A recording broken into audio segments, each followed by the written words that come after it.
জান্নাতুল বাকি এবং জান্নাতুল মুআল্লা মাজারে সব মাজার ছিল, গম্বুজ ছিল, চাদর ছিল, সেগুলো সব ভেঙে দেওয়া হচ্ছে। এখন এই বিষয়ে আমি আমার মুর্শিদ কেবলা শাহ সুফি জয়নুল আবিদিন মোজাদ্দেদি রহমাতুল্লাহ আলাইকে জিজ্ঞাসা করেছিলাম যে মাজারের চাদর চড়ানো কি জায়েজ না জায়েজ। উনি বলেছিলেন জায়েজ। বলছেন আমার মাশায়েখ আব্দুল হাকিম রহমাতুল্লাহ মাজারের চাদর আছে, তার মাশায়েখ আমিনুদ্দিন হাসনাবাদী রহমাতুল্লাহ মাজারের চাদর আছে। আমি বলছিলাম আপনার মাজারে কি আমি চাদর দিতে পারবো? বলছেন না, দিও না। আমি বললাম কেন? বলছে আমার ভাইরা সব তবলিগ করে, আর তোমরা এই মুষ্টিমেয় কয়েকজন ব্যক্তি সবে তরিকা প্রচার করছো, তোমাদের উপরে বাধা দেবে, ঝঞ্ঝাট ফাসাদ হবে, দিও না। তবে যদি পরবর্তীকালে সময় তেমন হয়ে থাকে যে হ্যাঁ লোকে জাগরণ হয়ে গেছে আর চাদর চড়ালে আমার ভাইরাকে প্রতিবাদ কোনো অসুবিধা কিছু নেই, তখন তুমি দিতে পারো। আমি তোমাকে এই হুকুম দিয়ে যাচ্ছি। উপস্থিত সুধী মণ্ডলী,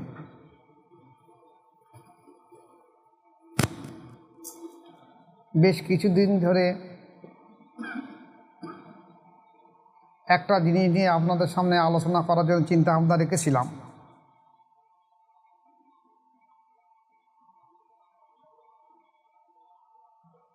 একের পর এক সমস্যা আসছিল বলে সেগুলো আলোচনা করা হয়নি। তার মধ্যে একটা হলো ইসলামের মধ্যে রাসূল পাক সাল্লাল্লাহু আলাইহি ওয়াসাল্লাম বলেছেন যে আমার উম্মতের মধ্যে ৭৩টা দল হবে। এই ৭৩টা দলের মধ্যে একটা দল জান্নাতি হবে। সে জান্নাতি দলটা কারা? আজকের আলোচনা হালকা করে কিছু এই জিনিসটা আলোচনা করে দেওয়া হবে, বাকি আগামী সপ্তাহ এবং তার পরের সপ্তাহ ২ সপ্তাহ মিলে আলোচনা করে দেওয়া হবে। একদিনই পরিপূর্ণ আলোচনা করা সম্ভব হবে না।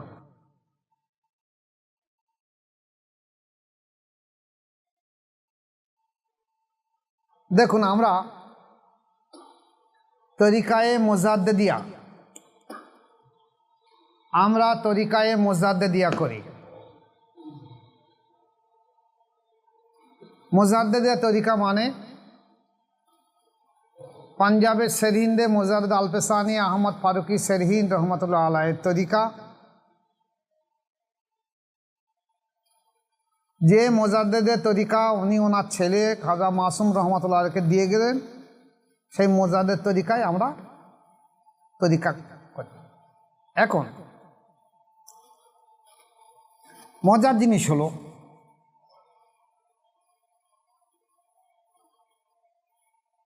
যে হুজুর পাক সাল্লাল্লাহু আলাইহি ওয়াসাল্লাম বলেছেন, দেখো আমি এবং আমার সাহাবারা যে মত পথের উপরে দাঁড়িয়ে রয়েছি, যেভাবে চলেছি, জীবন ব্যবস্থা অতিবাহিত করেছি, এটাই সঠিক পথ। এর বাইরে যারা যে পথ অনুসরণ করবে সেটা সঠিক নয়। আমি এবং আমার সাহাবাদের অনুসরণ করবে, আমাকে অনুসরণ করবে, আমার সাহাবাদের অনুসরণ করবে। এখন এই অনুসরণের দিকেও দেখা যাচ্ছে সাহাবাদের মধ্যে বহু সাহাবা রয়েছে, এক একজনে এক এক রকম মতামত ব্যক্ত করেছে। তাহলে আমরা চলবো কি করে?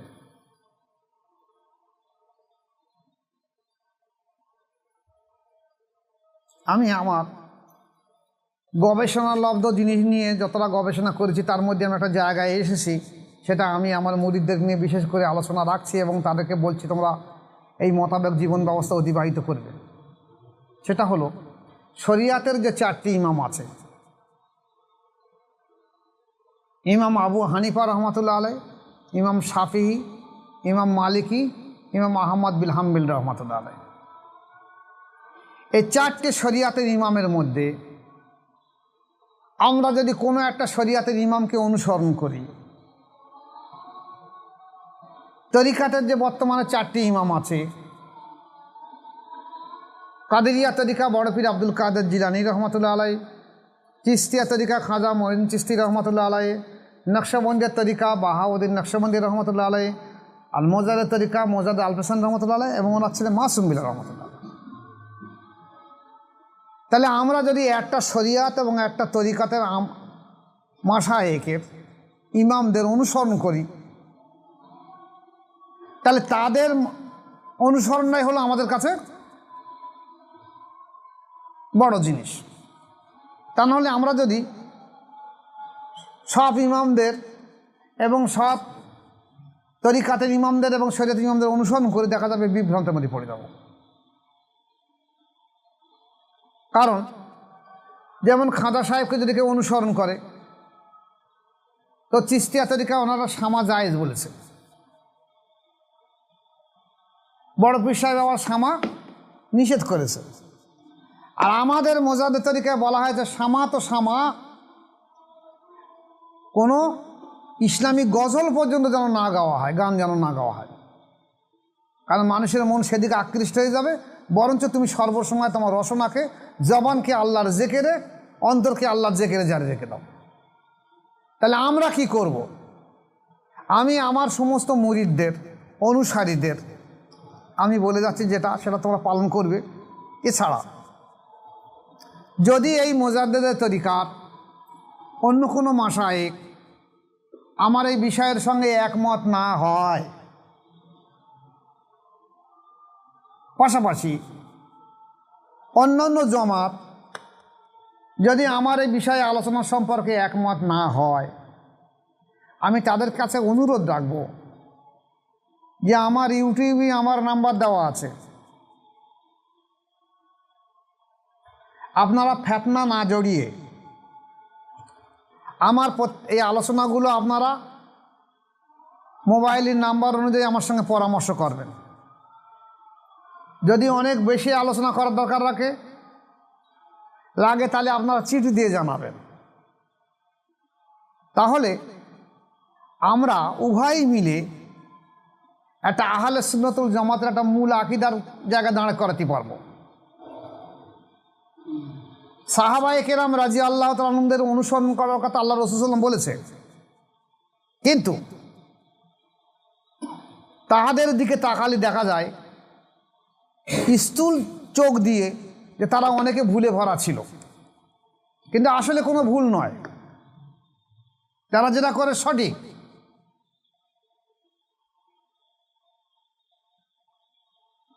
তাহলে এই যে মতভেদ এসেছে, এই মতভেদের জন্য যদি আমরা এক একজনে এক এক রকম মতভেদে দাঁড়িয়ে যায়, তাহলে আমাদের মধ্যে দ্বন্দ্ব ফাসাদ আসবে। তাই আমার ব্যক্তিগত মতামত হলো যে সঠিক মতপথ হলো আহলে সুন্নাতুল জামাত। সেটা কারা, কোন দল? আমরা যদি ব্যক্তিগতভাবে কারোর মতামত না মেনে, যেমন আমি আমার মুরিদদের বলছি আমার মতামত মানতে হবে না, আপনারা শরিয়াতের একটা ইমামের মতামত মানুন, তরিকাতে একটা ইমামের মতামত মানুন, আমার মতামত মানতে হবে না। যদি সেই আমার মতামত সেই শরিয়াত এবং তরিকাতের ইমামের সঙ্গে সামঞ্জস্য থাকে, তাহলে আপনারা গ্রহণ করবেন। যে মুহূর্তে আমি নতুন করে আমি মতামত ব্যক্ত করে যাব, তখন থেকে একটা বিশৃঙ্খল অবস্থায় আসবে। তাই আমার ব্যক্তিগত মতামত, আমরা যদি উপমহাদেশের মানুষ ইমাম আবু হানিফা রহমতুল্লাহের মতপথ মেনে চলি, যদি আমরা ইমাম আবু হানিফা রহমতুল্লাহ আলাইহি ওনার আকায়েদের কিতাবের মধ্যে আল ফিকহুল আবসাত, আকিদার কিতাব আল ফিকহুল আবসাত, ইমাম আবু হানিফা রহমতুল্লাহর আকিদার কিতাব ফিকহুল আবসাত, তাহলে এটা হলো ইমাম আবু হানিফা রহমতুল্লাহর আকিদা। পাশাপাশি আমরা যদি আমাদের তরিকাতের ইমামের দিকে তাকাই, তাহলে মোজাদ্দেদ আল পেশানি রহমতুল্লাহ আলাইহির কিতাব হলো, আকিদার কিতাব হলো শিয়াদের ভ্রান্ত আকিদা খণ্ডন ও আকায়েদে আহলে সুন্নাত। এটা হলো মোজাদ্দেদ আল পেশানি রহমতুল্লাহ আকিদার কিতাব। যদি আমরা এই দুটো আকিদা, একটা শরিয়াতের এবং একটা তরিকাতের দুটো ইমামের আকিদার কিতাব আমরা নিয়ে দেখি, তাহলে দেখা যাবে আমরা অনেকটা সঠিক জায়গায় দাঁড়াতে পারব। এছাড়া তরিকাতের ইমাম হিসেবে মোজাদ্দেদ আল পেশানি রহমতুল্লাহ ওনার আকিদা, আহলে সুন্নাত ওয়াল জামাতের আকিদা হিসাবে মকতুবাত শরীফের মধ্যে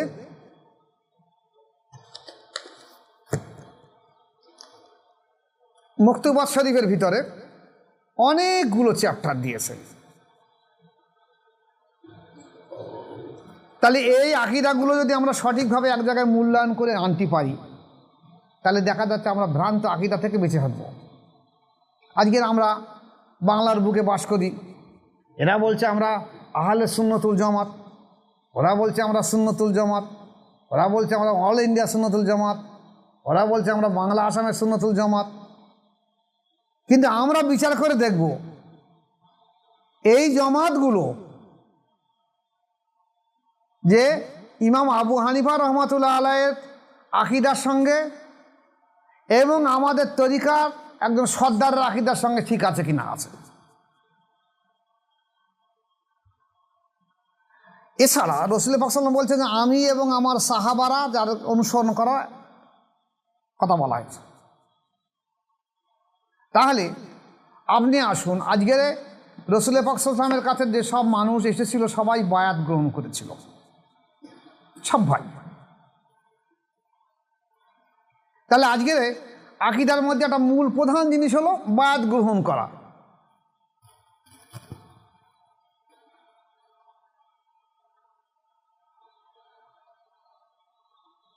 তো তারা বলছে আমরা আহলে সুন্নাতুল জামাত, কিন্তু তারা বায়াতই নেই কোথাও।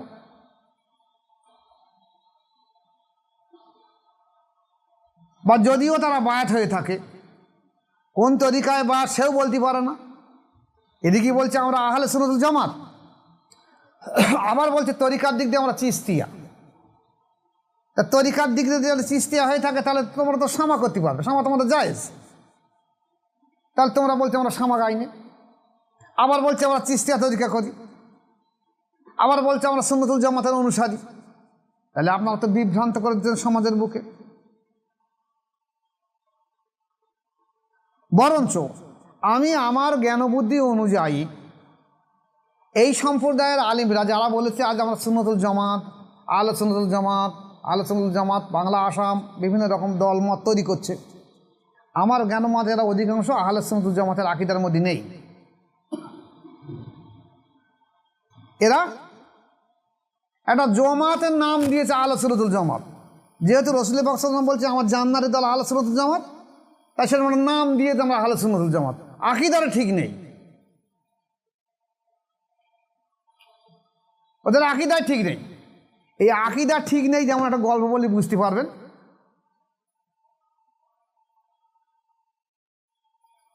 মজাদার গল্প। এক সময় এক বাদশার দরবারে আমাদের ভারতবর্ষে একজন ব্যক্তি থাকে, বাদশার দরবারে কর্মচারী হিসেবে, বাদশার খুব কাছে থাকে। সে ভারতবর্ষের বহু ভাষা জানে, বাংলা, উড়িয়া ভাষা, বিহারি ভাষা, গুজরাটি ভাষা, তামিলনাড়ুর ভাষা, পাঞ্জাবি ভাষা, 10-20টা ভাষা জানে। এখন বাদশার দরবারে যেসব লোক আসে, যে এলাকার লোক আসে সেই ভাষায় কথা বলে। 10-12টা ভাষা তার দূরস্থ আছে, কেউ বুঝতেই পারে না যে কোন ভাষাভাষীর মানুষ, বাঙালি না বিহারি না পাঞ্জাবি না গুজরাটি না উড়িয়া, কেউ বুঝতে পারে না। বাদশাহ তখন সভাসদদের বলল যে এই ব্যক্তিরা কোন ভাষাভাষীর মানুষ, যে বিচার করে দেবে তাকে আমি কিছু পুরস্কার দেব। একজন বলল হুজুর আমিও, ও কোন ভাষাভাষী মানুষ, সত্যিকারের কোন ভাষাভাষী আমি বিচার করে দেব। ঠিক আছে দাও। এখন ও একদিন বাদশার উপর থেকে সিঁড়িদের নিচে নেমে আসছে, আর এ কী করেছে, এই নিচে সিঁড়ির ধাপের ধারে একধারে চুপ করে লুকিয়ে রয়েছে। যেই ও ব্যক্তি কাছাকাছি এসে আরে ছুটে গিয়ে ধাক্কা মেরে ফেলেছে, খুব জোর ধাক্কা মেরেছে। এখনো পড়ে গেছে, পড়ে গেলে বলে সারানন্দ। এখন এ বলে তো উড়ে তালি, এ তো বাঙালি না, এই বাংলা ভাষায় কথা বলে, গুজরাটি ভাষার কথা বলে, মারাঠি ভাষা কথা বলে, কিন্তু এদের জাতে উড়ে, কারণ ও যখন ধাক্কা মারা তখন ওর সত্যিকারের, ওর যা ভেতরে সত্যিকারের যে কোন জাতি সেটা প্রকাশ করে পড়েছে। তো বাদশার দরবারে গিয়ে বলছে, হুজুর ও জাতে উড়ে। বলে তুমি কি করে বুঝলে? বলে ও যখন আপনার সিঁড়ি থেকে নামছিল আমি গিয়ে ওরে ধাক্কা দিয়েছি পেছন থেকে আচমকা, আরও পড়ে গেলে। বলে সারা অন্ধ? মানে তুমি কি আমার দেখতে পাও না? তুমি কি অন্ধ, কানা মানুষ? কিন্তু ওরা উড়ি ভাষায় বলেছে, কারণ ওই ভাষাটা উড়িয়া ভাষা, ও জাতিগতভাবে উড়ে। তা আমাদের এই যে সুন্নতুল জামাতে যেসব দল বলছে, এরা যদি আহলে সুন্নতুল জামাতের আকীদার ধাক্কা মারা হয় তা বোঝা যাবে ওরা সারা অন্ধ না সত্যিকারের সুন্নত জামাতের, একদম বোঝা যাবে। এদেরকে আহলে সুন্নতুল জামাতের আকীদার মধ্যে কি ফেলে দেবে? যেমন দেখা যাচ্ছে আমাদের দেশে অনেক আহলে সুন্নাতুল জামাতের ব্যক্তি বলছে আমরা সুন্নি জামাত, কিন্তু নবী পাক সাল্লাল্লাহু আলাইহি ওয়াসাল্লামের নূরের তৈরি এটা আমরা মানতেছি না। তাহলে এরা কারা? এরা সারা অন্ধ। আর একদল বলছে মাজারে চাদর দেবো ওটা আমরা মানছি না, ওরাও সারা অন্ধ, ধাক্কামালি বলে দেবে যেটা আমরা মানতেছি না, আর ওরা সুন্নি জামাত নয়। রসুল পাক সাল্লাল্লাহু আলাইহি ওয়াসাল্লাম নূরের তৈরি মানছে না, রসুল পাক সাল্লাল্লাহু আলাইহি ওয়াসাল্লাম যে হাজির নাজির গায়েবী জানে মানছে না। তাহলে এরা সুন্নি জামাতের কি করে হলে?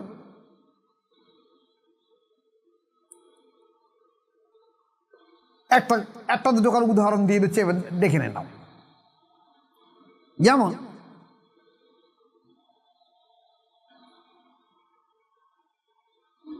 একটা আকীদার দিকে আসি, মাজারে চাদর দেওয়া জায়েজ না নাজায়েজ, এ সম্পর্কে এই সুন্নি জামাতের মধ্যে যারা সুন্নি জামাত বলছে এরা কিন্তু ঠিক বলতে পারছে না। তাহলে যদি তোমরা বলো যে মাজারে চাদর দেওয়া নিষেধ, তাহলে তোমরা কোন তরিকার আকীদার বিশ্বাস করো? যদি চিশতিয়া তরিকা করো তাহলে খাজা মঈন চিশতি রহমাতুল্লাহ আলাইহির মাজারে চাদর আছে, তাহলে তোমাকে বলতে হবে ওনার ভুল জায়গা দাঁড়িয়ে রয়েছে। যদি কাদেরিয়া তরিকা করো তাহলে দেখা যাবে বড় পীর আব্দুল কাদের জিলানী রহমাতুল্লাহর মাজারে চাদর আছে, তাহলে তোমরা বলে ভুল আকীদা দাঁড়িয়ে রয়েছে। যদি নকশবন্দি তরিকা করো, বাহাউদ্দিন নকশবন্দি রহমাতুল্লাহর মাজারে চাদর আছে। আর যদি মোজাদের তরিকা করো, মোজাদ আল হাসান মাজারে চাদর আছে। তাহলে তুমি যদি বলো যে মাজারে চাদর তোমার নাজায়েজ, বেদাত, হারাম, তাহলে তোমার গায়ে পড়ে যাচ্ছে, থুতু উপরের দিকে ছুটে দিয়ে গায়ে আসছে, তাহলে তো সুন্নি জামাত কোথায় হলে?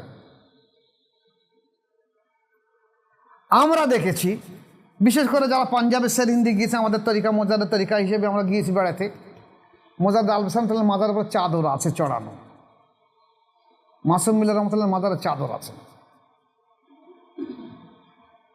তাহলে আমরা কি চাদর চড়ানো জায়েজ না না জায়েজ বলবো? দুটো কথা বলনি। ওলামায়ে কেরামের দৃষ্টিতে আল্লাহর অলিগণের মাজারের উপর গিলাফ চড়ানো জায়েজ রয়েছে, এ ব্যাপারে একাধিক দলিল আছে। মাজারের মধ্যে গিলাফ দেওয়ার ব্যাপারে সহিহ হাদিসেও আছে। যেমন ইবনে আব্বাস রাদিয়াল্লাহু বর্ণিত যে নিশ্চয়ই আল্লাহ রাসূল সাল্লাল্লাহু আলাইহি ওয়াসাল্লামের রওজা শরীফের মধ্যে একটি লাল চাদর বিছিয়ে দেওয়া হয়েছিল। সহিহ ইবনে হিশাম, সহিহ মুসলিম, মুসনাদে আহমদ, সুনানে নাসাই, মুসনাদে ইবনে জাদ, ইমাম তাবারানী শরীফ। এই হাদিসের চাদর মুবারক কবর শরীফের ভিতরে অথবা বাইরে হতে পারে, হয় ভিতরে ছিল অথবা বাইরে উপরে ছিল, তার চাদর ছিল। তবে সর্বাবস্থায় প্রমাণিত হবে সম্মানার্থে গিলাফ দেওয়া যেতে পারে, যার কারণে অনেক ফকিগণ আল্লাহর অলিগণের কবরের উপর গিলাফ দেওয়া জায়েজ বলেছেন। তবে ইবনে আব্বাস এর বর্ণিত যে হাদিস সম্পর্কে অনেকে বলেছেন ইয়া রাসূলুল্লাহ সাল্লাল্লাহু আলাইহি ওয়াসাল্লামের জন্য খাস ছিল।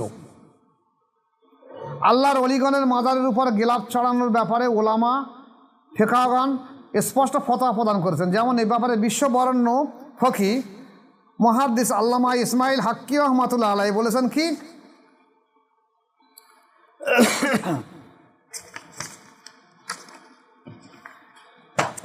যে উলামা আউলিয়া ও নেক বান্দাগণের কবরের উপর ইমারত তৈরি করা জায়েজ এবং তাদের কবরের উপর পাগড়ি কিংবা কাপড় দ্বারা গিলাফ চড়ানো জায়েজ, যদি মানুষের মনে শ্রেষ্ঠতম ধারণা তৈরি করার উদ্দেশ্য হয়, যাতে লোকেরা কবরবাসীকে নগণ্য মনে না করে। তফসিরে রুহুল বয়ান ৩য় খণ্ড ৩৮২ পৃষ্ঠা। সুতরাং ফকিরগণের অভিমত দ্বারা প্রমাণিত হয় যে কবর পাকা করা এবং কিংবা পাশে জিয়ারতকারীর সুবিধার্থে ঘর তৈরি করা জায়েজ এবং মুস্তাহাব। এছাড়া হিজরির ১১শ শতাব্দীর মুজাদ্দেদ প্রখ্যাত মুহাদ্দিস আল্লামা মোল্লা আলী কারি হানাফি রহমাতুল্লাহ আলাইহি তিনি তার কেতাবে বলেছেন যে পূর্বসূরি ওলামা ও মাশায়েখগণ কবরের উপর ইমারত তৈরি করা জায়েজ বলেছেন, যাতে লোকেরা সেখানে বসে আরাম পায় ও জিয়ারত করে। ইমাম মোল্লা আলী কারি মেরকাত শারহে মিশকাত শরীফ ৪র্থ খণ্ড ১৫৬ পৃষ্ঠা। আল্লামা মোল্লা আলী কারি রহমাতুল্লাহ আলাইহির মতো মুজাদ্দেদ যেখানে কবর পাকা করার পক্ষে ফতোয়া দিচ্ছেন, সেখানে যুগের মুজাদ্দেদের ফতোয়ার মোকাবেলায় নিম মোল্লার ফতোয়া অবশ্যই গ্রহণযোগ্য হবে না। উনি যেন মুজাদ্দেদ আর সাধারণ মানুষের ফতোয়া কোনো গ্রহণযোগ্য হবে না। সুতরাং নেক বান্দাগণের কবরের উপর পাকা করা জায়েজ এবং মুস্তাহাব। এছাড়া ১১শ শতাব্দীর অন্যতম প্রখ্যাত মুহাদ্দিস, ভারত উপমহাদেশের সর্বপ্রথম মুহাদ্দিস আল্লামা শেখ আব্দুল হক মুহাদ্দিস দেহলভী রহমতুল্লাহ বলেন যে শেষ যুগের মানুষ বুজুর্গানের দিনের কবরের উপর ইমারত তৈরির প্রতি বিশেষ অভিপ্রায় হবে, যেমন মুসলমানগণ আউলিয়া কেরামের প্রতি শ্রদ্ধাশীল হয়। যেমন উল্লেখিত দলিল দ্বারা প্রমাণিত হয় যে ফকি মুস্তাহিদ যুগের মুজাদ্দিদগণ, হাক্কানি ওলামা মাশায়েখগণ আর রাসূল পাক সাল্লাল্লাহু আলাইহি ওয়াসাল্লামের বংশধরদের কোনো লোকের কবর পাকা করাতে দোষের কিছু নেই, বরং মুস্তাহাব। তাদের মাজারের পাশে জিয়ারতকারীর সুবিধার্থে ঘর তৈরি করাও জায়েজ, এতে জিয়ারতকারী জিয়ারত করা করে আরাম পায়।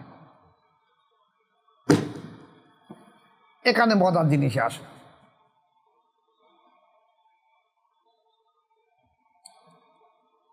আমাদের দেশের সুন্নি জামাত বলে বিশ্বাসিত অনেক ওলামা মুফতি সাহেব ফতোয়া দিয়েছে যে মাজারের উপরে গম্বুজ করা না যায়,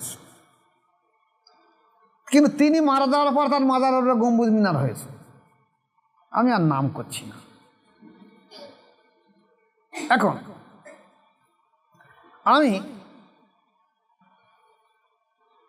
বোধহয় ৯০ থেকে ৯৫ সালের ভিতরে, ৯০ থেকে ২০০০ সালের ভিতরে যখন আমি সুফি ফতে আলী রহমতুল্লাহ আলাইহির মাজারে গিয়েছি মানিকতলায়, তখন দেখেছি ওনার মাজারে চাদর ছিল।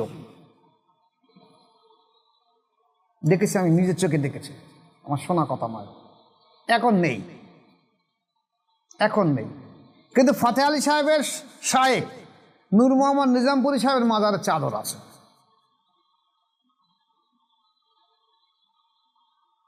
এইবারে মাজারের চাদর সম্পর্কে ইউটিউব ঘেঁটলে দেখা যাবে রাসূল পাক সাল্লাল্লাহু আলাইহি ওয়াসাল্লামের স্ত্রী যারা মক্কা মদিনা ছাড়া অন্য শহরে যাদের মাজার আছে তার মাজারের চাদর আছে। সালমান ফার্সি তার মাজারের চাদর আছে। এবং মক্কা এবং মদিনার যে মাজার জান্নাতুল বাকি এবং জান্নাতুল মুআল্লা, এ মাজারে সব মাজার ছিল, গম্বুজ ছিল, চাদর ছিল, সেগুলো সব ভেঙে দেওয়া হয়েছে। এখন এই বিষয়ে আমি আমার মুর্শিদ কেবলা শাহ সুফি জয়নুল আবিদিন মুজাদ্দেদি রহমাতুল্লাহ আলাইহিকে জিজ্ঞাসা করেছিলাম যে মাজারের চাদর চড়ানো কি জায়েজ না না জায়েজ। তিনি বলেছিলেন জায়েজ। বলছেন আমার মাশায়েখ আব্দুল হাকিম রহমাতুল্লাহ মাজারের চাদর আছে, তার মাশায়েখ আমিনুদ্দিন হাসন আমাদের মাজারের চাদর আছে। আমি বলছেন না আপনার মাজারে কি আমি চাদর দিতে পারবো? বলছেন না, দিও না। আমি বললাম কেন? বলছে আমার ভাইরা সব তবলিগ করে, আর তোমরা এই মুষ্টিমেয় কয়েকজন ব্যক্তি সবে তরিকা প্রচার করছো, তোমাদের উপরে বাধা দেবে, ঝঞ্ঝাট ফাসাদ হবে, দিও না। তবে যদি পরবর্তীকালে সময় তেমন হয়ে থাকে যে হ্যাঁ লোকে জাগরণ হয়ে গেছে, আর চাদর চড়ালে আমার ভাইরাকে প্রতিবাদ কোনো অসুবিধা কিছু নেই, তখন তোমরা তুমি দিতে পারো। আমি তোমাকে এই হুকুম দিয়ে যাচ্ছি, এটা আমার ব্যক্তিগত, আমি জিজ্ঞেস করছি, কথা বলেছে। এবার আসো, মুজাদ্দেদ আলপেসানি আহমদ ফারুকি সেরহিন রহমতুল্লাহ মাজারের চাদর কে দিয়েছিল? তথাকথিত সময়ে মুজাদ্দেদ আলপেসানি রহমতুল্লাহ যখন মুজাদ্দেদ তরিকা দেওয়া হয়, এই তরিকা মুজাদ্দেদ তরিকাকে বহন করার মতন ক্ষমতা, এর নিসবত বহন করার ক্ষমতা ভারতবর্ষের আর কোনো অলিয়া উলিয়া ছিল না, একমাত্র মাসুদ মাসুম রহমতুল্লাহ ছাড়া, যাকে কাইমে সানি বলা হয়েছে। সেই সময় ভারতবর্ষের 700 আউলিয়া শ্রেষ্ঠ আউলিয়া উনি। খাজা মাসুম রহমতুল্লাহ ওনার আব্বার মাজারের চাদর চড়িয়ে দিয়েছিলেন। মাসুম রহমতুল্লাহ মাজারে ওনার ছেলে চাদর চড়িয়ে দিয়েছিলেন। আমি বলছি না সব মাজারের চাদর চড়িয়ে দিয়ে দাও। কবর পাকা সম্পর্কে আমি আমার মুর্শিদকে প্রশ্ন করেছিলাম, উনি বলেছিলেন দেখো, বারোয়ারি কবরস্থানে কবর পাকা না করা ভালো, যেহেতু সবার কবর সেখানে, সবাই যদি বলে কবর পাকা করা, তার কবর তো জায়গাটা আটকে যাবে।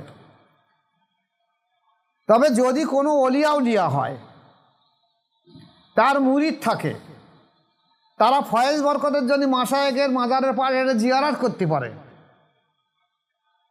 মাজারের পাশে এসে নামাজ কায়েম করে এবং জিয়ারত করতে পারে, তাহলে সেখানে মাজারটা সুন্দর সৌন্দর্য করার দরকার। আর নতুবা মাজার পাকা করা বা গম্বুজ মিনার করার দরকার নেই। তাহলে এটা আমার মুর্শিদ কেবলাই কথা বলেছে, কিন্তু আমার মুর্শিদ কেবলার কথাটা আমি মানছি না। আমি বলছি যে আমরা তরিকাতের ইমাম, যে যেমন শরিয়াতের ইমাম আবু হানিফা রহমাতুল্লাহ আলাইহ, ওনার মাজার কোথায় আমি দেখে আসিনি,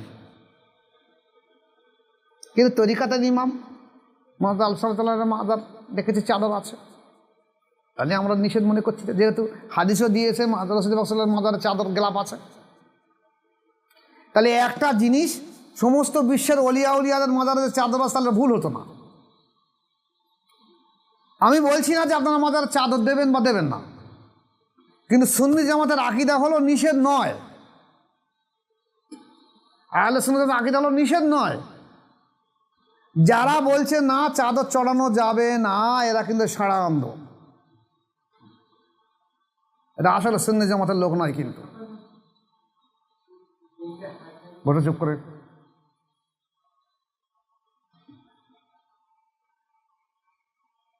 সুন্নি জামাতের আকীদা এটা। যেমন রাসূল পাক সাল্লাল্লাহু আলাইহি ওয়াসাল্লাম নূরের তৈরি, যাকে বলা আছে নূরে মুজাসসাম। এখন এরা বলছে আমরা সুন্নি জামাত, কিন্তু ওরা বলছে না রাসূল পাক সাল্লাল্লাহু আলাইহি ওয়াসাল্লাম মাটির তৈরি। দলিল বার করছে, কিন্তু ভালো করে খেয়াল করে দেখুন যে আদম আলাইহিস সালামকে মাটির থেকে তৈরি করা হয়েছে, কোনো সন্দেহ নেই।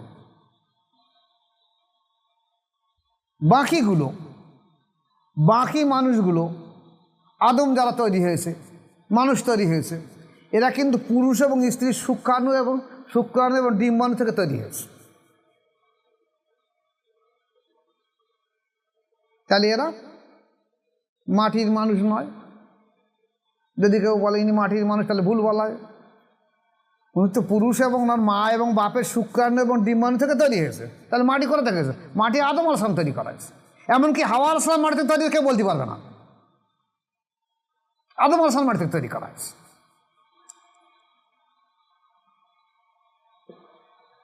এবার আসুন, ঈসা আলাইহিস সালাম,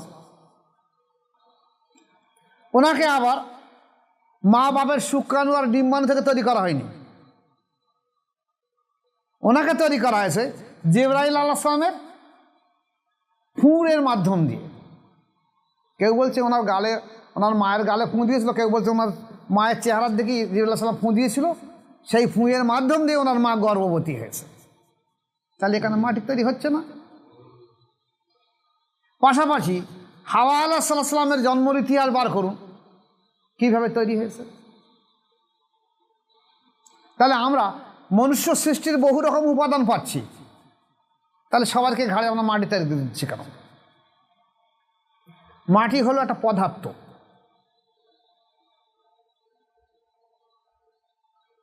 আকারবিহীন, আকার আছে মাটি। আপনারা বলুন যে রসুল পাক সাল্লাল্লাহু আলাইহি ওয়াসাল্লামের নূর না তৈরি হয়, তাহলে ওনার ভূমিষ্ঠের সময় ওনার আম্মাজি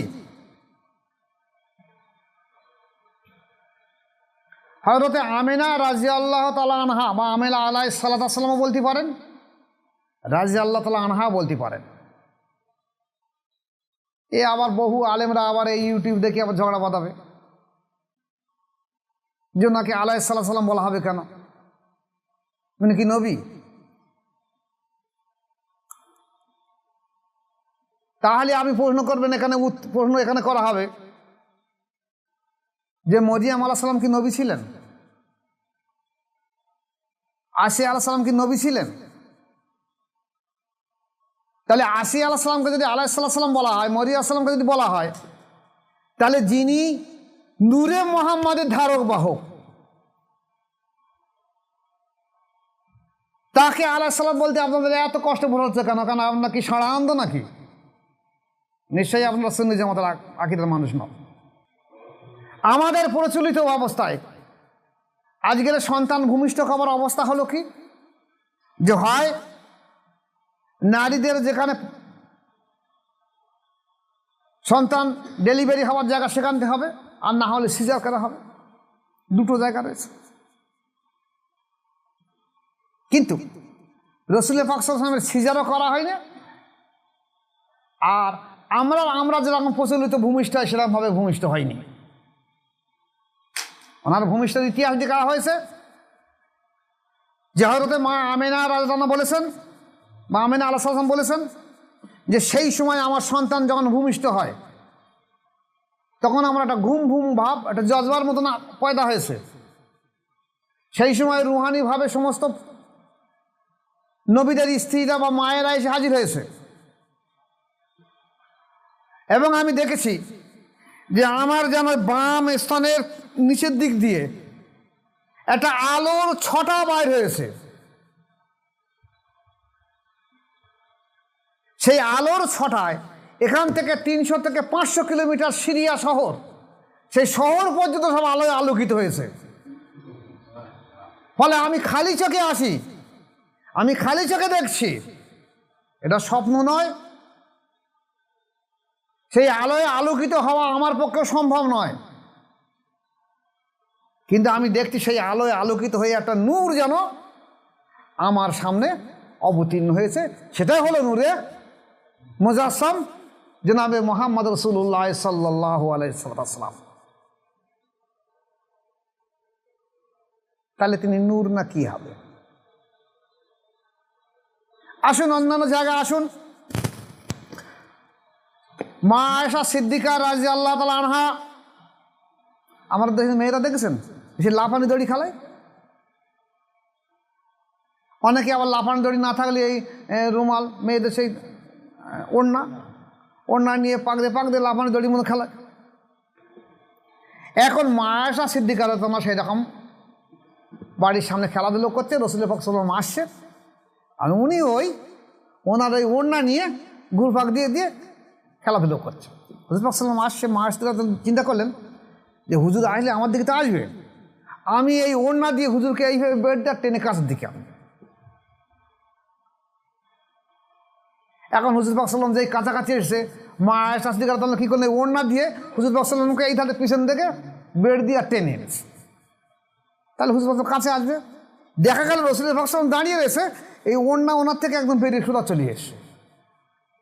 এখন মা আয়েশা সিদ্দিকা রাদিয়াল্লাহু তাআলা থমকে গেল, এই কোন ব্যাপার যে আমি ওড়না দিয়ে চলে আসবে, তাহলে ওড়না ওনাকে ভেদ করে চলে আসলেন কী করে? তো হুজুর পাক সাল্লাল্লাহু আলাইহি ওয়াসাল্লাম বলছেন, আয়েশা রাদিয়াল্লাহু তাআলা, তুমি কি আমাকে তোমাদের মতন এবং সাধারণ মতন মানুষ ভেবেছ? আমি নূর আলা নূর। যার জন্য রসুল পাক সাল্লাল্লাহু আলাইহি ওয়াসাল্লামের পৃথিবীর একটা যাদের আকার আছে, পদার্থ আছে, প্রত্যেকটা পদার্থ একটা আকার আছে এবং তার একটা ছায়া আছে। একটা মানুষ যদি রাস্তা দিয়ে যায়, সূর্যের তাপ পড়লে ছায়া হবে, চন্দ্রের তাপ কিরণ পড়লে ছায়া হবে। তেমনি এই যে টর্চ লাইট বা এই যে হেডলাইট বা এখন এই কারেন্টের যে টিউবলাইট বা ডুম, এটা একটা ছায়া পড়ে মানুষ যদি রাস্তা দিয়ে যায়। কিন্তু রসুল পাক সাল্লাল্লাহু আলাইহি ওয়াসাল্লামের কোনো ছায়া ছিল না। এরপরেও যদি ওলামারা বলে উনি নূরে মুজাসসাম না, তাহলে তাদেরকে কি বলা হবে? আমরা আকিদা কি করবো? হ্যাঁ, উনি নূরে মুজাসসাম, নূরে তৈরি। আমাদের আকিদা এইটাই। আর বাকিগুলো পরে আলোচনা করা হবে ইনশাল্লাহ। এবার আসুন, মাজারে চাদর চড়ানো তাহলে কি করা হবে? জায়েজ আছে, আপনি না করতে পারেন, কিন্তু সম্মানার্থে ওলি মানুষ তার সম্মানার্থে তার মুরিদ মোতাকেদা আসে, তারা সেখানে আসবে, এসে জিয়ারাত করবে, সেখানে তো বসে পাশে নামাজ পড়বে, এই আধ্যাত্মিক ফয়েজ পাবে। এখন যাদের এই আধ্যাত্মিক ফয়েজ নেই, অন্তর জেকেরে যার নেই, নফসের তাজকিয়া নেই, তারা বলবো কি প্রয়োজন? ওরা তো অন্ধের সমান, ওই সারা অন্ধের সমান, কি বুঝবে সে? যাদের আসে তারা জানে এখানে বসলে আমার কিছু লাভ হবে। তথাকথিত সময় হিন্দুস্তানের সেই পিরিয়ডের শ্রেষ্ঠ অলি মানুষ ছিলেন হলো খাজা মঈন চিশতি রহমাতুল্লাহ আলাইহি।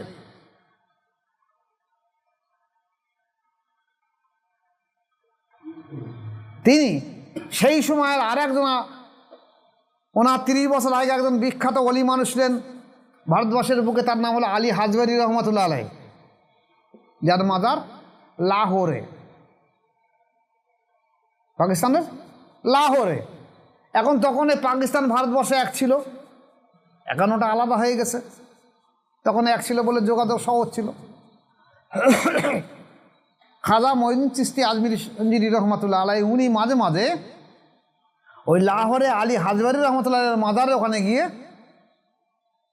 কয়েকটা দিন সেখানে নামাজ কায়েম করতেন এবং সেখানে থাকতেন, অবস্থান করতেন, মোরাকাবা করতেন। এবং উনি ওনার প্রধান খলিফা কুতুবউদ্দিন বখতিয়ার কাকি রহমতুল্লাহকে নিয়ে ওখানে গিয়ে দেখিয়ে দিয়েছেন, বাবা কুতুব, তুমি এইভাবে এখানে মোরাকাবা করবে আত্মিক ফয়েজের জন্যে। তাহলে যদি এই মাজারটাকে যদি এখানে রক্ষণাবেক্ষণ না করা হয়, তার ইজ্জত সম্মান না থাকে, তাহলে সেখানে কি মানুষ বসবে? তাহলে উনি করেছেন এবং করতে বলেছেন। এবং আমরা দেখেছি আমাদের মোজাদ্দেদ আলফেসানি রহমতুল্লাহের মাজারের গম্বুজ আছে, চাদর আছে, মাসুম বিল্লাহ রহমতুল্লাহ মাজারের গম্বুজ আছে, চাদর আছে। অতএব আমাদের আকীদা হলো করা জায়েজ আছে। যারা বলে যে না মাজারে চাদর চড়ানো জায়েজ নেই, গম্বুজ করার দরকার নেই, ওরা কিন্তু সুন্নি জামাতের আকীদার মধ্যে নেই। যারা বলে রসুল পাক সাল্লাল্লাহু আলাইহি ওয়াসাল্লাম নূরের তৈরি না, ওরা কিন্তু সুন্নি আকীদার ব্যক্তি নয়। এবার আসুন, আমরা এই আহলে সুন্নাতুল জামাতের আকীদার মানুষ আমরা কিভাবে চলব? আমরা কোরআন হাদিস ইজমা কিয়াস, কোরআন হাদিস ইজমা কিয়াস চারটের উপরে কঠোরভাবে দাঁড়ানোর চেষ্টা করব। পাশাপাশি যদি আমরা একটা তরিকার মাশায়েখের কাছে বায়াত গ্রহণ করে অন্তর আল্লাহর জিকিরে জারি হয় এবং নফসের তাজকিয়ার জন্য কঠোর সাধ্য সাধনা করতে থাকি, তাহলে দেখা যাবে আল্লাহ প্রাপ্তির পথ আমাদের পক্ষে সহজ হয়ে যাবে। আর এটাই হলো আহলে সুন্নাত জামাতের মূল আকীদা,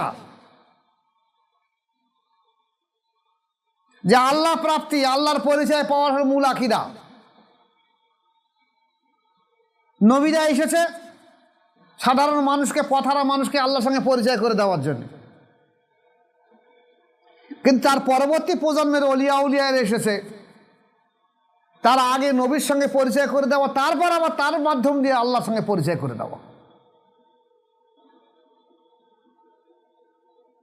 আপনি বলুন, যদি একটা মানুষ আল্লাহর সঙ্গে পরিচয়টা সঠিকভাবে না থাকে, সেই ইবাদত কিভাবে করবে?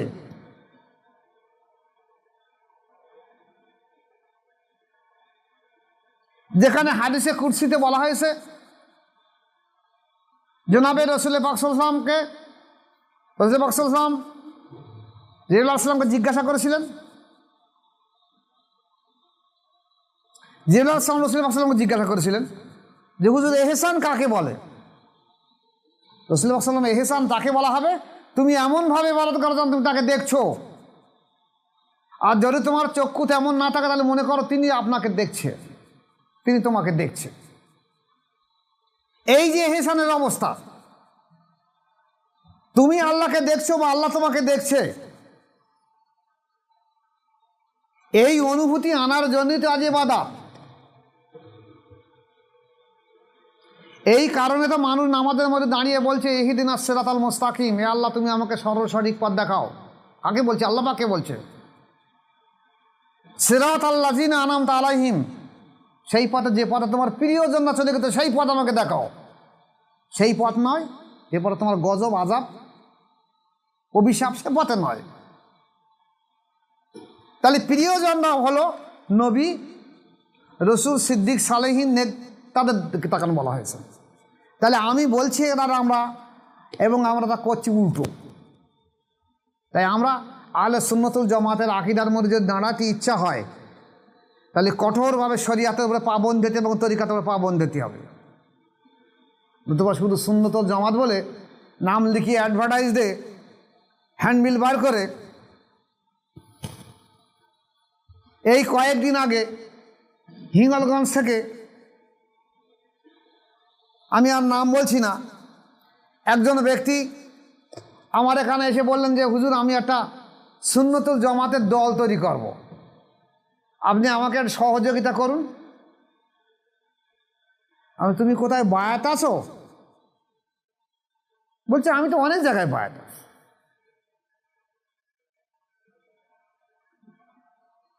আমি তুমি তো তরিকার কাজকাম করো না, কোন তরিকায়?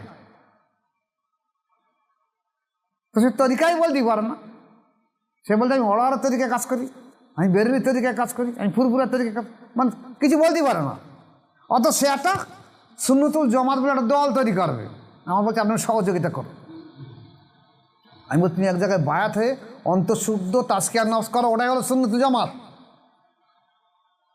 তোমার সে সামনে তুমি এসব করে কেন? করে খাবার জন্যে? তা বলছে আমি আহলে সুন্নাতুল জামাত তৈরি করলে ওদের যদি বলি মাসে 100 টাকা দিবি, তাহলে 100 লোক হলে ক টাকা আসবে? 10,000 আসবে। যদি 1000 লোক হয় কত টাকা আসবে? যদি 1050 লোক হয় ক টাকা আসবে মাসে? আমি বললো তাহলে তুই করে খাওয়ার জন্য আহলে সুন্নাতুল জামাত করতেছ। এছাড়া আমার দেশে আরও কিছু সুন্নাতুল জামাত বলে দাবিদার করছে, তারা বলছে আমি বায়াত হবো কি জন্য? আমার কি অভাব আছে? আমার কি কোরআন হাদিস নেই? আমি সেই মোতাবেক জীবন চালাবো। তাহলে সুন্নাতুল জামাতের মূল আকীদা হলো আল্লাহ রসুল বলছে আমি এবং আমার সাহাবারা যে পথ অনুসরণ করছে সেটা হলো সঠিক পথ।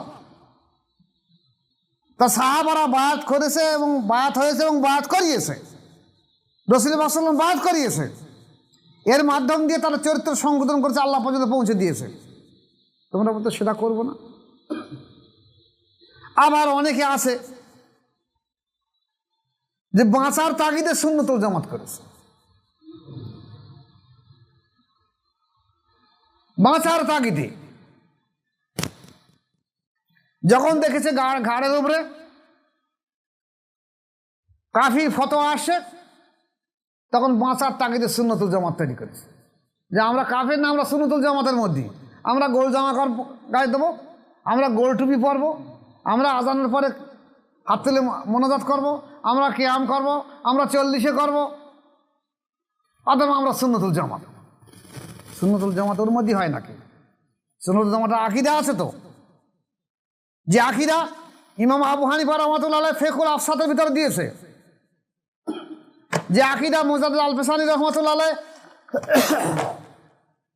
উনি শিয়াদের ভ্রান্ত আকীদা খণ্ডন ও আকায়েদে আহলে সুন্নাত,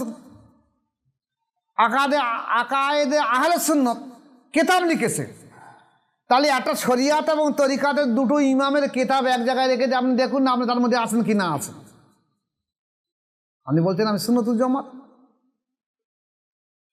এই সুন্নাতুল জামাতের মধ্যে মুজাদ্দিদ আল ফিসানি রাহমাতুল্লাহ আলাইহি ওনার কেতাব ছাড়াও দেখা গেছে যে মকতুবা শরীফের মধ্যে বহু আহলে সুন্নাতুল জামাতের আদর্শ বর্ণনা করেছে। তার মধ্যে আমি অল্প সংখ্যক দুটো একটা কথা আপনাদের সামনে আলোচনা করছি যে আহলে সুন্নাতুল জামাতের মধ্যে যেমন এসেছে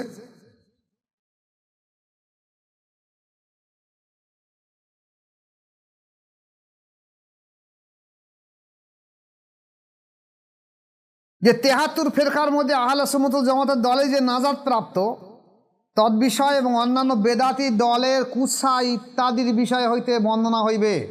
আল্লাহ পাক শরিয়াতের প্রশস্ত পথে সকলকে কায়েম রাখুন, ইহাই কর্তব্য করা উচিত সবার, ইয়া ভিন্ন অন্য সব অনর্থের সার। ৭৩ দলের প্রত্যেক দলই শরিয়াতের অনুসারী বলে দাবি করে। প্রত্যেকের দৃঢ় বিশ্বাস যে তাহারা উদ্ধারপ্রাপ্ত। কুল্লু হেজবুম বিমা লাদাইহিম ফারিহুন, অর্থাৎ প্রত্যেক সম্প্রদায় তাহাদের নিকট যা আছে তাহাই লইয়া সন্তুষ্ট আছে। কোরআন শরীফ আয়াতটির অনুরূপ ইহাদের অবস্থা, যা আছে তাতেই তারা সন্তুষ্ট।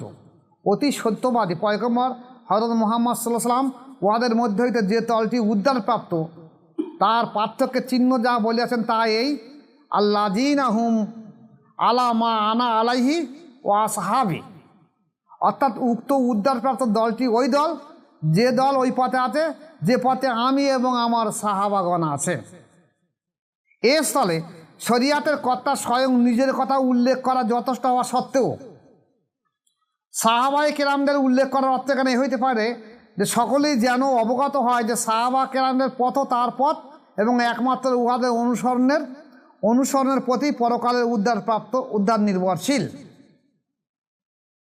রাসূল পাক সাল্লাল্লাহু আলাইহি ওয়াসাল্লাম বলতে পারেন যে আমার মত পটাই সঠিক। আনা ও আসহাবি বলছেন কেন? আমার এবং আমার সাহাবাদের বলছেন কেন? শুধু আমি না, আমার সাহাবাদের পথ অনুসরণ করা এটা সঠিক পথ, এটা আহলে সুন্নাতুল জামাতের পথ। জনাবে রাসূল পাক সাল্লাল্লাহু আলাইহি ওয়াসাল্লাম বলছেন,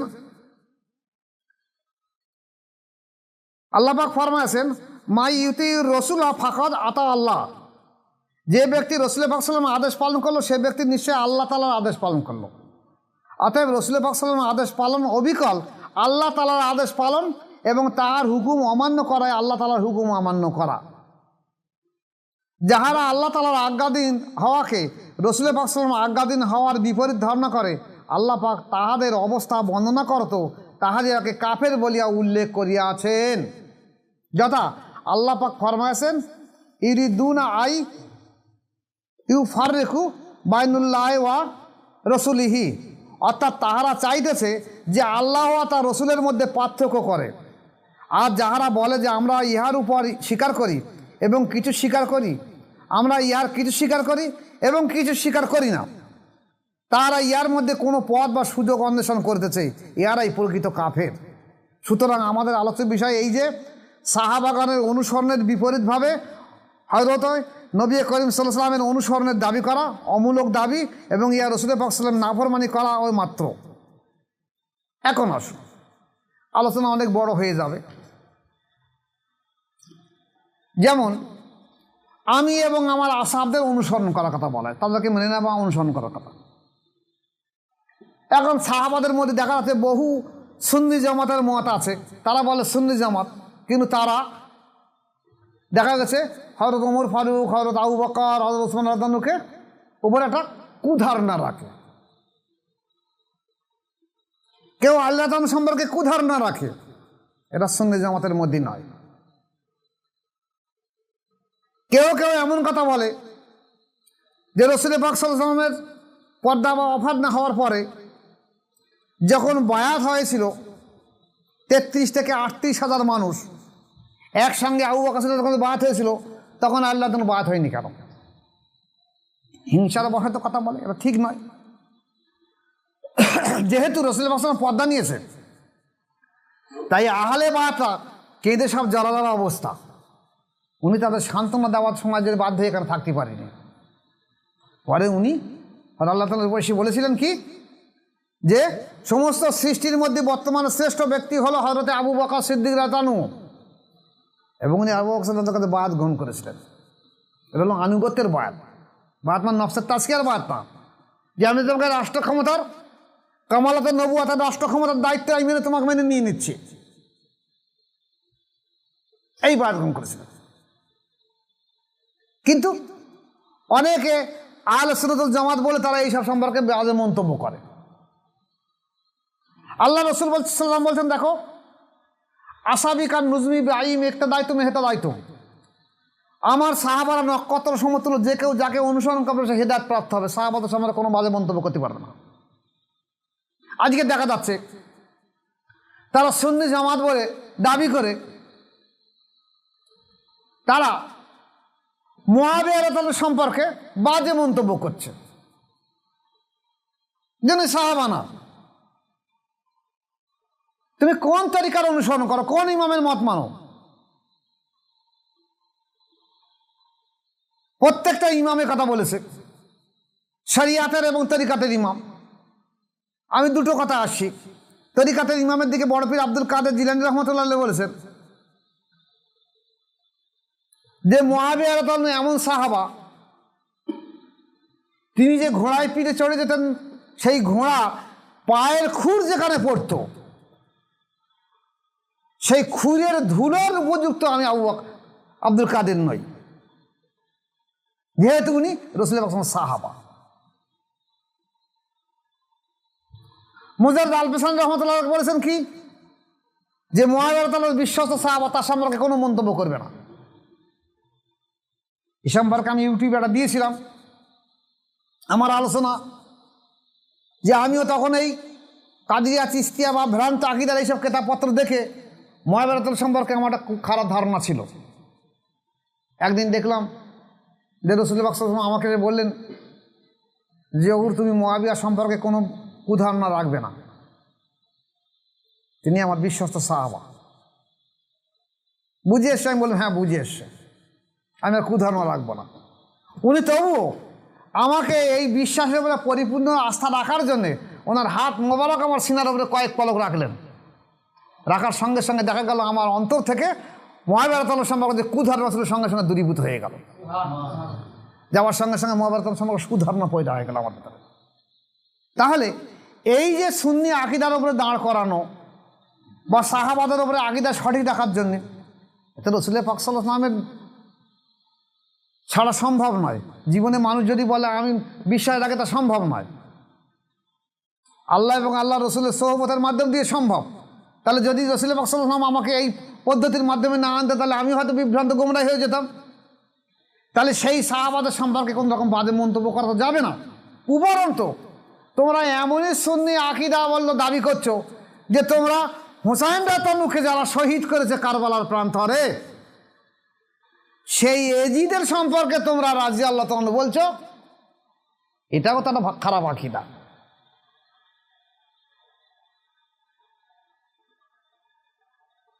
সেই এজিদের প্রশংসা করছো, নবীর বংশধরদের প্রশংসা করা না করে তোমরা এজিদের বংশধর প্রশংসা করছো। তোমরা কিরম সুন্নি জামাত? তোমরা সুন্নি জামাত নয়, তোমরা ওই সাঁড়া অন্ধ। ওই ধরা পড়লে কিন্তু স্বীকার করতে হবে যে হ্যাঁ আমরা সুন্নি জামাত নয়, আসলে আসলে আমরা ধোকাবাজ, ধান্দাবাজ। আল্লাহ পাক যে তৌফিক দেয়, আগামী সপ্তাহে যেহেতু হেডিং দিয়ে আলোচনা করে নিয়ে নিলাম, এই আহলে সুন্নাত ওয়াল জামাতের মূল আকীদা আমি আগামী সপ্তাহে ইনশাআল্লাহ তুলে দেব। আবার বলে দিয়েছি, যেটা আগে বলে দিয়েছি, যে আপনাদের কাছ থেকে আমার মুরিদ এবং সম্মানীয় ওলামা সুদী মণ্ডলীর কাছে আমি অনুরোধ করছি হাত জোর করে, আপনারা বাজে কমেন্টস করবেন না। যদি আমার এটা এমন একটা বিতর্কিত জিনিস, যদি আপনারা না বুঝতে পারেন, আপনাদের মতের সঠিক মিল না খায়, আপনারা আমার ইউটিউবের মাধ্যমে, আমার ফোনের মাধ্যমে ফোন করুন বা আপনার চিঠি লিখে জানান যে আপনাদের কোথাও অসুবিধা। প্রয়োজন পড়ে আমার এই দরবার শরীফ এখানে আসুন, এসে এক জায়গায় বলে পরামর্শ করে মাসা করে সঠিক জায়গায় আমরা সিদ্ধান্ত নিয়ে নেই যে আহলে সুন্নাত জামাতের মূল আকীদাটা কোনটা, আমরা সেই জায়গায় দাঁড়াই সবাই মিলে। তাহলে সারা বিশ্ব জুড়ে একটা সুন্নি জামাতের মত প্রতিষ্ঠা হবে। এর ধরনের ধোকাবাজি করে মানুষের সামনে যে সুন্নি জামাত বলে আর করে খাবার মতন, যে আমরা আহলে সুন্নাত জামাতের টিকিট দিচ্ছি তোমাদের কাছে, প্রত্যেকটা বুথি প্রত্যেকটা গ্রামে যে আমার 10 টাকা মাসে দেবে, একটা বুথ মেম্বার করে দিয়ে দেবো। এসব ধান্দাবাজি করা সুন্নি জামাত নয়। কেউ সুন্নি জামাত করছে আমার মাসে 100 টাকা দেবে, টাকা ইট পাঠিয়ে দেবে, এটা সুন্নি জামাতের আকীদা নয়। সুন্নি জামাতের আকীদার উপর দাঁড়িয়ে দাও। এই আকীদার উপর দাঁড়ানোর জন্য ইনশাআল্লাহ আগামী সপ্তাহে আলোচনা রাখবো। আল্লাহ পাক আমাদের যতটা এই সপ্তাহে আলোচনা রেখেছে এর উপরে বোঝা এবং আমল করার তৌফিক দেখ। ওমা আলাইনা ইল্লাল বালাগ। আসসালামু আলাইকুম ওয়া রাহমাতুল্লাহি ওয়া বারাকাতুহু।